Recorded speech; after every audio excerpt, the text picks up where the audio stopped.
कहीं online booking में दिक्कत तो कहीं लगी लंबी लाइन। गैस सप्लाई को लेकर फिर से लग गई देश में लाइन। नोटबंदी के दिन आए लोगों को याद, आखिर कब खत्म होगा विवाद। चाय पीने से लेकर पालक पनीर तक खाना हो गया महंगा। गोलगप्पे और चाट पापड़ी के बढ़ गए बेशुमार दाम।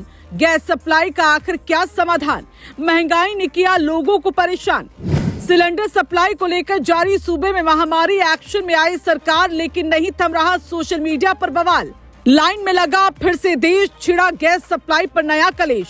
अगर आप भी सड़क किनारे मिलने वाले गोलगप्पे, चाट पापड़ी या गर्म चाय के शौकीन हैं, तो ये खबर आपके लिए थोड़ी परेशान करने वाली हो सकती है, क्योंकि अब सिर्फ घर की रसोई ही नहीं बल्कि बाहर मिलने वाला खाना भी महंगा होने वाला है।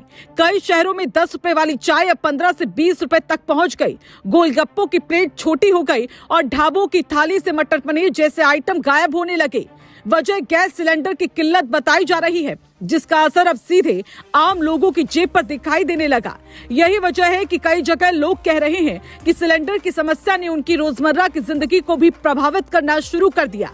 लेकिन सवाल है कि आखिर सरकार क्या कर रही है? चलिए समझते हैं। दरअसल मिडिल ईस्ट में चल रहे अमेरिका, इजराइल और ईरान के बीच तनाव का असर अब दुनिया के कई देशों की ऊर्जा सप्लाई पर पड़ने लगा है। भारत भी इससे अछूता नहीं रहा। तेल और गैस की आपूर्ति में कई रुकावट के कारण एलपीजी सिलेंडर की उपलब्धता प्रभावित हुई है।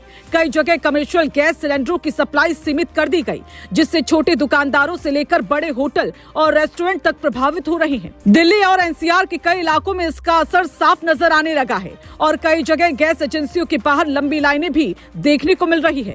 सड़क किनारे चाय बेचने वाले दुकानदारों का कहना है कि गैस सिलेंडर उनके काम की सबसे बड़ी जरूरत है। अगर गैस नहीं होगी तो चाय और नाश्ता बनाना ही मुश्किल हो जाएगा। लेकिन जब सिलेंडर आसानी से नहीं मिल रहा या ज्यादा कीमत देकर खरीदना पड़ रहा है, तो दुकानदारों को मजबूरी में कीमतें बढ़ानी पड़ रही हैं।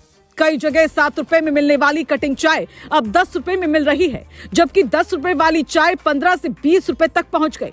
दुकानदारों का कहना है कि अगर सिलेंडर महंगा मिलेगा तो कीमत बढ़ाना मजबूरी बन जाती है। सिर्फ चाय ही नहीं बल्कि नाश्ते और स्ट्रीट फूड पर भी इसका असर साफ दिखाई दे रहा है।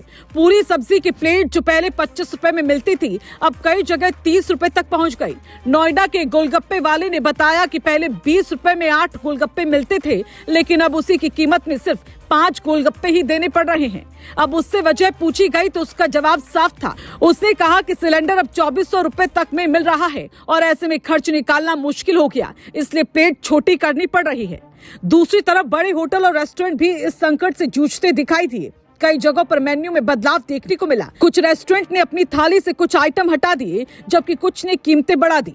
जहां पहले थाली में दाल, रोटी, सब्जी और मटर पनीर मिलता था, अब कई जगह मटर पनीर हटा दिया गया या उसकी कीमत बढ़ा दी गई। कई रेस्टोरेंट अब गैस सिलेंडर के बजाय इलेक्ट्रिक तंदूर और इंडक्शन चूल्हों का इस्तेमाल बढ़ाने की कोशिश कर रहे हैं, ताकि किसी तरह काम चलता रहे। राजधानी दिल्ली में तो गैस बुकिंग को लेकर भी लोगों को परेशानी का सामना करना पड़ रहा है। कई उपभोक्ताओं का कहना है कि गैस बुकिंग के लिए जारी किए गए नंबर ठीक से काम नहीं कर रहे। कॉल करने पर कभी नंबर स्विच ऑफ बताता है तो कभी कॉल ही नहीं लगता। ऐसे में लोग सीधे गैस एजेंसियों के बाहर पहुंच रहे हैं और वहां लंबी लंबी लाइनें लग रही हैं।